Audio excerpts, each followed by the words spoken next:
I'm standing here at the Museum of the American Revolution in front of one of our tableau scenes. These are sort of moments in history, frozen in time, based on original research. And this is a scene showing a rare moment where General George Washington lost his cool. Washington was known for being very calm in stressful situations, but moments where an individual loses their cool are very revealing about their deepest fears and the most important crises facing them. This was a scene actually remembered years later by a boy who was 11 years old in the winter of 1775, 1776. His name was Israel Trask. He was from Massachusetts, and he'd come down to Boston to fight against the British alongside his father, who was an officer in the American Army. And you might imagine that a little boy would enjoy a snowball fight and it would stick in his mind. But he remembered this for another reason. The snowball fight actually turned violent. The troops were throwing rocks and ice balls, sticks, and even musket balls perhaps at each other, actually kind of almost going to war. And Washington, who was passing by, jumped into the fray, and he started splitting the soldiers off of each other, kind of wresting them apart. And the fight and the issue was that the New England troops from the northern states who were in Washington's army didn't trust the soldiers from the more southern states, Pennsylvania, Maryland, Virginia. The tensions between these two New England and more southern communities included religion, they included dress, and they included questions like whether free African Americans could serve in the Continental Army, as was the case in so many New England units. What was that central anxiety for Washington? What was it that made this controlled man jump into a melee from his position as the commander-in-chief of the army, fighting alongside enlisted troops in the mud and the dirt and the snow? The problem was unity. He was realizing that the Americans he commanded distrusted each other, perhaps even more than they distrusted the British.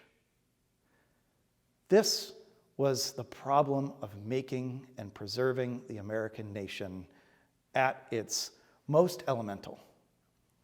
And Washington dedicated himself to solving that problem, to uniting the American people in the war against Britain, and later in his career, first as president and then as a retired statesman. He always sought to remind Americans that no one individual or one group could sufficiently preserve the republic.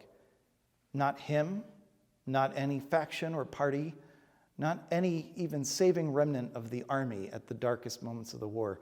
Those might last a short time to preserve things, but it would take a common sense of community, of nationhood, of belonging, of shared values and experience for Americans to make and preserve a nation. This is why in 1783, after all the hard years of the war, when Washington faced a mutiny among his own officers, disgruntled by their treatment by Congress, and when some of them even invited him to become a king, he instead stood in front of them and reminded them of all the hardships they suffered, brought many of them to tears, and told them it was time to stand down and defer to the majority of the country. When he was invited back into public service after the war to be president of the United States, Washington constantly kept in mind that same animating principle that he had in the war.